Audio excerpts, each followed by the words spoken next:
This is WAW! What a week. What a week. PoliTricks. Welcome to WAW! What a week. PoliTricks, part of the Africa Podcast Network, reach us at WAW Africa at africapodcastnetwork.com, WAW at africapodcastnetwork.com. Last week, he commented on how, given technological advancements, the physical act of voting annoyed him. However, he still gets our vote as a commentator. That's why it's great to see him again make some noise for Politico. Botsang Modimowame Moiloa. Good morning, my brother, and good morning to the viewers. Good day, Brother B. How are you doing? I'm doing very well. After all the crisis, I'm still standing. The EFF shutdown. Who won? Well, apart from us, with no load shedding. Were the winners, were the losers, or is it a case of everyone won? Well, I think in general, let me first correct, it was not an EFF march or shutdown. It was an EFF-led march and shutdown because there were other political parties and civil society organizations that were involved. But I think that the country, the South African citizens in general, are the benefactors of this whole process. I'm not going to sit down and look at the losers except business. Business has lost a lot of it. The economy has lost, particularly on the day. The government benefited, number one, because they were pushed to come out of their comfort zones to do what they're supposed to be doing every day. So they benefited. The government benefited because there was no violence. There were skirmishes here and there. Sure. And they predicted or they envisaged, chaos and lunatic activities did not happen. The organizers of the march or the protest, they benefited because the country was literally on a shutdown mode for whatever various reason and depending on how you look at it. The residents and the citizens of the country benefited for 48 hours, no load shedding, less pollution on the roads because people and shops and other places were closed. And actually the citizens are saying the government we are a capable nation. If we were so safe during those 48 hours with the security forces all over, it means there's resources, it means there's money that government can put into security resources. Do we have enough resources to keep everyone safe, or do we have enough emergency resources for 2-3 days because it's not sustainable over a long period? Well, look, Fresh, sustainability is a different form. If we are going to do it over a long period of time, criminals will know. If for a certain period they know that this place is well guarded and people are trained and all that, you can't have forces and security, whether police or soldiers, every day on the street. It's not sustainable. Sure. But you can instill it into people, working with communities, and even the criminals to know that the government will react and it has the capability of reacting. So what we should do is to build a state or a nation where there's active activity from the nation or the people to work with the security cluster.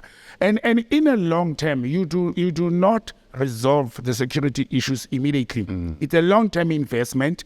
You build it into people. You make the criminals to fear, to know what the government is capable of doing. So it's a long-term investment, but we are capable and we have the resources to can start build up on that process. So start building that people know that at any given time there will be absolutely a presence, or you will be caught. But again, look at how in some areas communities and the community safety programs worked with the police because they know better, they live there, and there was a cooperation and a coordination, unlike us sitting back and relying on the government to provide security. But again, we have a well-equipped army that is not engaged in any war threat towards South Africa. Sure. And we can divert some resources, either of a human nature or financial, from that to what is our greatest threat. Our greatest threat in South Africa is not a war from neighboring countries or from any other country. Our greatest threat is internal security.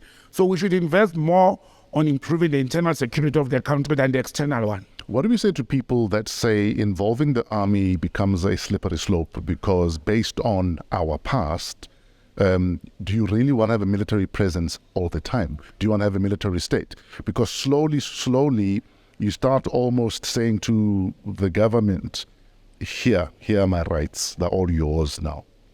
Look, we know that armies are normally called in domestically in state of emergency. And we have seen actually in the last two occasions, the COVID lockdown and the recent shutdown, that the state was used and we didn't have that emergency where we needed the army. So there was no state of emergency. However, like I said, if we take the resources, if we know our army is capable of doing what they are doing, why don't we move the resources and the skills, any form of resource, not only money, any form that we are investing in this good army to the police force or to the community protection forces instead of deploying soldiers on the streets, permanently. I don't think it is in good spirit of, democracy. And in advancing, knowing what the army, you have mentioned, the apartheid era, what did the army do? We can still see the elements of the conduct and the behavior of our military personnel when they have to engage with civilians. It's kid, scope, and donor. I've said it the other day. That's what they are trying to do. The army does not negotiate. When the country changed SAP to be SAPS, they also change how they operate. It's more of a services, it's more of engaging. In the past, the police will beat you up, lock you in a van and throw you in the police cell.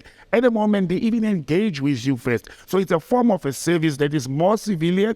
And I think that's why I say we must up that part. Sure. But in dealing with ruthless criminals, murderers, CIC people, and all those people and rapists, we should not blink when it comes to that. But again, is one arm of the government supporting the other. The police may do the arrest and everything else, and the justice system continues to fail people. That's why that coordination of the security cluster is very important. Okay.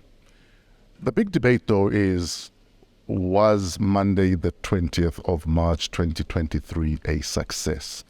Because, Fikile Mbalula had a press conference. Was there need for a press conference? Well, looking at the press conference and what it focused on, they called it political update. But 90% of the time was wasted on focusing on the 20th of March, the march of the protest. Therefore, I think it was not necessary to waste so much time into focusing. There were other issues that were addressed. Yes. But 90% of the time was wasted on saying whether the march was a failure or not. And I don't understand why would the Secretary General of the ruling party stands up, or the party itself, and focuses on whether the protest was a failure or not. How do you measure failure? In my books, it was a success in a sense that the economy has been impacted on. We will hear people like Kas Kuvadia of Business Unity South Africa will come up and say a lot of business had to close down. We have seen videos making rounds of shops and car dealers moving their vehicles in fear, whether it was voluntarily or in fear or in cooperation, because there were three elements. Some people cooperated with engagements of the EFF and the others. Some had fear. Some actually were in protest. They were saying, we will support this. So either way, there was a loss of income. There was a loss of man hours. If you look at the hawkers, and I want to use basic economics, if you look at the hawkers at taxi rank, at train stations, they didn't function and trade as they normally do because the people were not there. So that's a loss of income. Their minds were shut. Yes. The coal trucks did not move. Understand?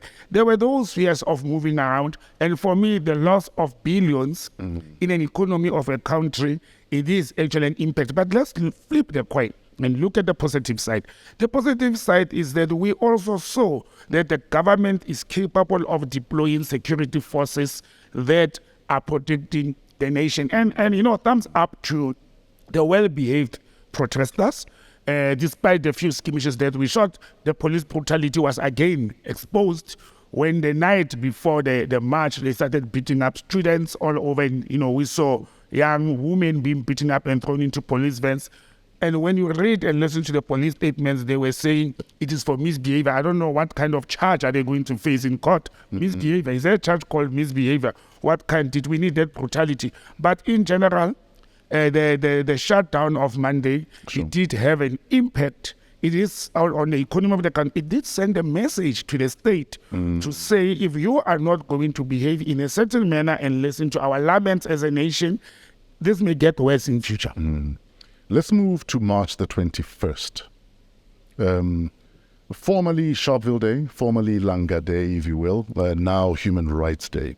Many, especially Pan-Africanists, would argue that you renaming it is watering down the impact of the PAC. It's watering down the impact of Robert Sobukwe.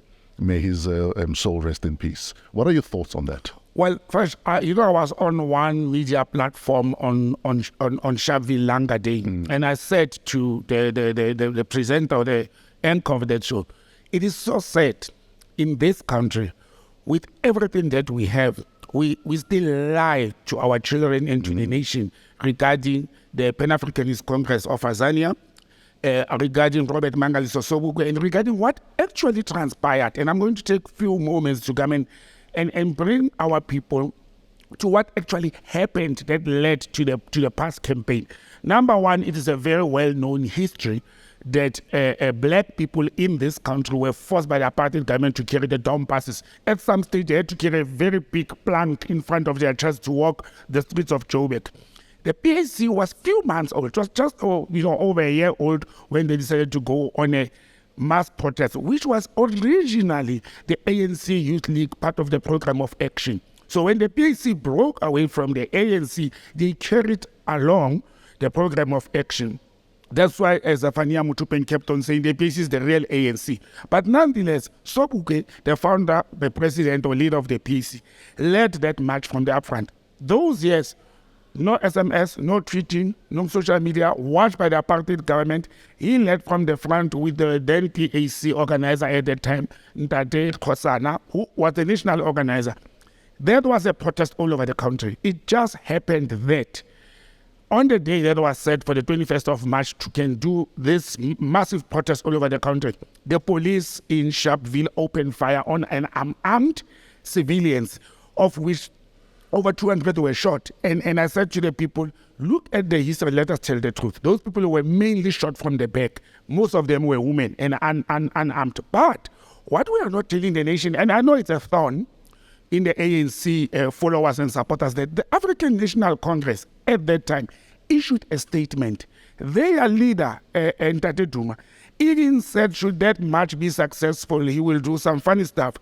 The ANC issued a statement to its branches and a national statement to say no ANC member or follower must support that march. And nobody's talking about that. So that became a purely PAC and Sobukwe, led by Sobukwe, mass protest that today, then we are told in order to accommodate the Codesa settlement, the white people say Human Rights Day. And I don't think it is correct to be doing that. This another thing that our youth and our people should know is that the Sharpeville Langa Day, why is it called the Sharpeville Langa? It didn't only happen in Sharpeville. The people were killed on that day in Langa, in the Western Cape. 10 days after, exactly 10 days after, on the 31st of March, 15 more people were killed in Langa, in the Eastern Cape. 23 years after, in 1985, the International Youth Year, the PAC decided to commemorate Sharpeville Langa Day. 35 people in 1985 were killed and shot by the apartheid brutal police in Langa. So for us to hide those things from our people and not tell the truth, I don't think it is correct and it is fair that we should go and celebrate or commemorate the Sharpeville Langa Day somewhere in the Northern Cape or somewhere in the city of KwaZulu-Natal, when actually the people of Sharpeville, who the events of 1961 or 1960, they are still impacting on them even today. We should have had, developed that community. We should have recognized the voice of Sobukwe. We should have accepted that the PAC led that successful campaign that made the world to rise and say there's human rights abuse in South Africa. But again, people will be asking, why are we not playing the tapes and hearing Sobukwe organizing this? Fresh, it's very sad that in this country, the apartheid government killed the voice of Sobukwe. Nobody who was born after 1970 has heard the voice of Sobukwe. Nobody. It doesn't exist. In fact, come to think of it, I've never heard a clip that says, yes, this isn't Robert Mangaliso Sobukwe. It doesn't exist. So when the apartheid government dealt with Sobukwe from after the mass campaign, the formation of Porto and Sobukwe being jailed perpetually and passed a clause in government, yes, the Sobukwe clause, they actually defined him as the most dangerous person amongst the blacks. He is like a magnet. Everything he says, black people listen. So they took a decision, the apartheid government, to destroy anything that had the voice of Sobukwe, whether it was audio or video. Everything was destroyed. You understand? But what's sad is, even after the ANC has taken power, those records of Sobukwe, whether as a student at Fort Hare, whether as a PAC leader, whether in Robben Island where he was isolated from all other prisoners, there definitely should have been records, whether audio, interviews, whatever. And those things does not exist. So the voice of Sobukwe was destroyed and silenced by the apartheid government, and that decision is being perpetuated by the ruling African National Congress. And then we should ask ourselves, why? Why is the voice of Mangaliso Sobukwe silenced? But that is the problem, because once the voice of Sobukwe comes out, people will start asking questions, knowing the truth. They will know that the ANC was against the past campaign in 1960. They will know that Sobukwe and Biko met sometimes in 1974 to plan the 1976 uprising. And nobody knows that actually this black consciousness led 1976 uprising. It had Sobukwe in it, Biko in it. That's why Zephania Motupeng, the former president of the PC, was the accused number one as a school principal for 1976. Do you know what? Even in 1976, the ANC-led front refused to cooperate with the students to protest. A circular was also out in 76, although this cannot be allocated to any particular group, but let the facts be told. The Black Consciousness Movement of Tanzania and the Pan-Africanist Congress of Tanzania were in the forefront of the 1976, like it happened in the 1960s and during the past campaign. But, maybe one day we should have a discussion. I had told you that I was in Olive and Holt Bosch yesterday, speaking to about 23 youth members, and they said, no, but then we can't wait for next year. We should have regular discussions about who is Sobukwe and what actually happened in the history of this country. In fact, that was my next question, but surely the PAC should be doing more than to make sure that we're conscientized on the man, the legend, the mind that was Sobukwe. I think the PAC has done, but not enough. They've tried. We have seen in parliamentary clips, but what the PAC is doing is a mistake. They wait for events day to happen. Sobukwe's birthday, Sobukwe's passing day, they wait for the 21st of March, they wait for June 16 in order to talk about this. It must be daily. Start talking about it on a regular basis, then people will start picking up facts and asking proper questions. I think the PAC should do more in this regard. Let's go back to the press conference that the ANC held the other day. There was a question regarding the warrant of arrest by the ICC for President Putin of Russia. Well, again, coming from a diplomatic background and international relations, I was very disappointed that the ANC, and I don't want to say Ntate Mbalula because he's speaking on behalf of the ANC. The ANC said they don't have a position on a comment at this stage, and the government will handle that. When it suits the ANC, they have a position and a comment. But when it's a complex issue, they are failing to take decision. They cannot not have a position. They are the ruling party in the Republic of South Africa. The ANC has a beautiful history with Russia, particularly with President Vladimir Putin. And I'll tell you why particularly, because Putin was in Africa for many years training guerrillas. Oh, yes, he was. Some of them were MK guerrillas along the lines with the Frelimo and Zanu and Zapu fighters. So Putin has a history with the ANC and Umkhonto weSizwe. And to stand up for the ANC to say, we don't have a comment at this stage, how can you not have a comment when you've got a policy on international relations? And I'm talking of the political part. But I'm sitting here and I'm waiting to see how South Africa is going to react to this ICC threat. And surely also have a position, because we know Putin is on the way here for the BRICS summit. Supposed to be on the way. He's supposed to be on the way. And knowing him and how he doesn't care, he'll probably show up. Well, I spoke to some of my contacts in the Russian wing. Personally, I doubt that Mr. Putin will take that risk. I doubt if he will. But knowing him, as you say, this is my view, but knowing him, he may defy this whole thing to say, arrest me. I'm going to a BRICS member state. I'm a free man. I don't recognize the ICC. If you want to touch me, come and touch me. Will they do it? They were going to rely on South Africa to arrest and hand over Putin to the ICC. In fact, that is actually my next question.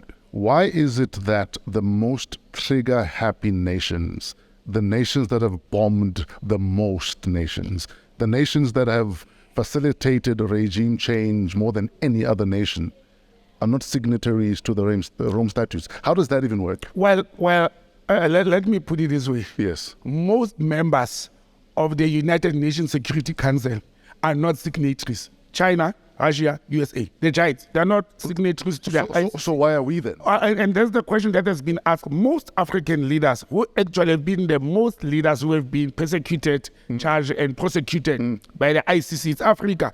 ICC has been focusing on Africa, but the imperialists, it's imperialism, to answer your question. Yes. That's how imperialists work. They form an organization. Why do we allow it though? Why are we party to it? Again, it is not having a backbone. Again, it is not taking a principled political position to say this ICC. Let's say the intention was good at the beginning. That's why South Africa joined it. You would have not known it will conduct itself in a manner that is conducting itself now. But clearly, South Africa has a situation to say we are withdrawing from this ICC agreement because it is conducting itself in a manner that is prosecuting the East and Africa and never the West. America has started all wars in the world, all, including the Hitler war. America was involved into that. They are imperialists. Coincidentally, Monday, the 20th of March, 2023, it was exactly 20 years on that day that America invaded Iraq, where over 110,000 civilians were murdered in Iraq. They stayed there for 9 years. Nobody has ever said anything. And what is worse is it became evident, and the Americans accepted to say that was a bluff. There were no weapons of mass destruction. So Saddam Hussein was toppled out of power. The Iraqis were murdered by the allied forces of the and the U.S. Isn't the count more than 1 million people died in Iraq? Yes, but over that period. Over that period, I think the Americans had over 300,000 soldiers. But in a very short space of time, the civilians that were counted at that time were half of what the military was. But over the 9 years they were there, over 1 million people were murdered, and innocent people. And where were the weapons of mass destruction? And nobody has ever faced charges. You must remember that war in Iraq to topple Saddam Hussein. It was the second time. It was both George Bush's, the father and the son, who actually led to a war. But it's not only Iraq. We are living in a society or the world today where Israel, as we speak, me and you this morning, Israel is busy occupying Gaza.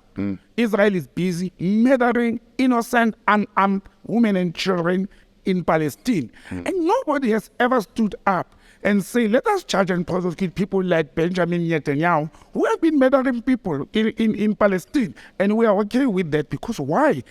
Israel is a friend of the imperialists. Israel is friends with a nuclear owners of France and the USA and the UK. And therefore, that's the problem we're sitting with. The ICC, in my books, it's a farce. It's a bunch of people who are funded and trained by the USA and its allies to go and arrest, prosecute, detain, and even murder, in some instances, leaders in Africa who are rebellious or anywhere in the world against them. Putin is very rebellious towards the West. President Xi Jinping is very rebellious towards the West. Why didn't America, when China crashed, remember the China student uprising? In Tiananmen Square. And Tiananmen Square, and they crushed students there. Why doesn't the US and its allies go and challenge China to say we're going to prosecute you for that? Because they know they will not be able to can touch China in any way militarily. But President Putin, it's a wait-and-see situation. I'm very much interested to see how Dereko is going to react to the ICC. Remember, we have had a case in South Africa with the ICC regarding President al-Bashir. Yes. So it's a wait-and-see situation. What is the worst that could happen if South Africa said, guys, we're serving notice, we're done with this ICC farce, until everyone is a signatory, until everyone is held accountable equally, including Bush Senior and Bush W.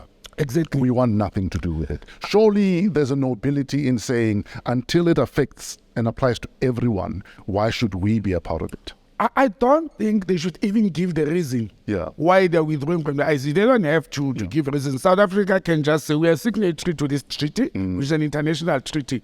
And there are clauses on international treaties you can withdraw from that agreement. It is not binding that will be prosecuted. Our West friends, particularly the USA, they will not be happy. But when they become happy, if I'm a diplomat, you know what I will say to the US? If you want me to stay in the sign as well. Let's sign this way. The fact that America, come into the water. Exactly. The fact that America is pushing a lot of states or countries to sign or be members of the ICC and they are not, it should be telling these leaders that something is wrong with this ICC that is sitting in Den Haag. You understand? That is sitting in the Netherlands. The same country that colonized Africa, South Africa in particular. You understand? Historically, the Dutch were the first colonizers of this continent. Nobody has ever been prosecuted, charged, and face a criminal court of ICC for colonialism, neocolonialism, apartheid, and all the matters that happened. And they're sitting in Den Haag, and they're sitting with this ICC bunch of prosecutors who are roaming around the world in luxury. Let them go into Moscow and fetch President Putin and take him to Den Haag and charge him like they did with Slobodan Milosevic, like they did with President Gbagbo. Understand? And I see that that's what they do. If they can't get hold of the person, they go in, they use insurgents in the country to can capture that particular president. They've done it in was it one of the Arab countries, Arab states. They've done it. Let them go into Moscow or come to South Africa when President Putin is visiting us. We are now come and abduct him. And come and abduct him out of here. Let us see. We want to see something. We want to see something. If the world is going to go into that chaos created by the imperialists, so let it be.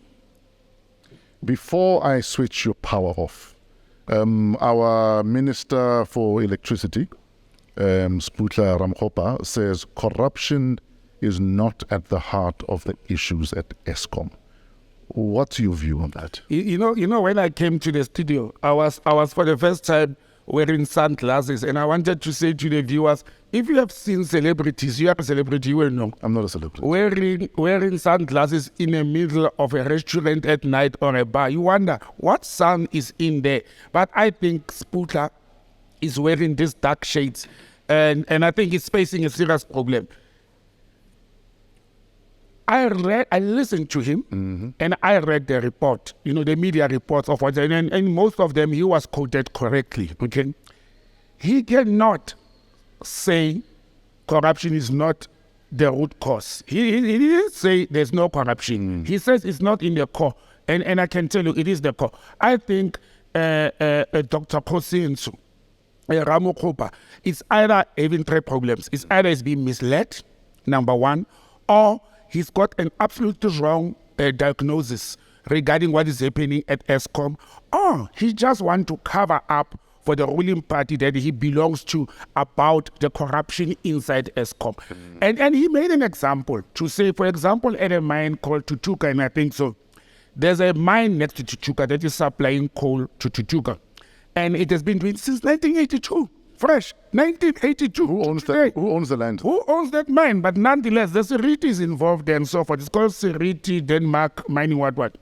And he says it is the quality of coal that is affecting the 3,000 or 30,000 megawatt that could come out of Tutuka. Fair. Why is the quality of coal diminished? Maybe because of mining over the years. We don't know. But also, if then they've identified that the quality of coal is the problem that damages the machine, why continue to use that bad quality coal? So it's an element of corruption. Corruption, guys, is not when you steal money from me or when you give a tender to your family member or to a friend. That's not the only form of corruption. Corruption comes in various forms. It can come in a form that people at Eskom are sabotaging Eskom because their partners are not getting the contract or their friends are not getting that contract. Therefore, they will continue to use the fake one or the one with illicit material that will damage the machine. So the intention is not to damage the machine. The intention is to frustrate Eskom so that you get a contract and then or you give it to a friend. That is part of corruption. Corruption is when you mislead the management or the leadership of Eskom and say to them, this is good quality coal. I've heard it, he blamed it also not on on the coal itself, but on the mine, which is the supplier. But you already know that the problem is the coal that comes from that mine, and you still continue to use them. I know they will use the argument of proximity to say because it's in the proximity, but what has proximity done? It has created chaos for us. And I think Spuka must not downplay this issue of the rooted evil of corruption. There's been reports. If I'm in procurement of Eskom and I fail to procure parts of the machinery timeously, good quality, at the right price, even if I do not benefit from that, but I have failed to perform, then they must look at why did I fail to do that, and that leads to corruption. So this thing of doing favors, even if there's no money's exchange, so that you get better, it is a form of corruption. I want to differ with Dr. Khotsiensu to say corruption is the root evil of the problem. There's been reports from 2002 during President Mbeki's time. During President Zuma's time, the Brian Mule first talk of corruption.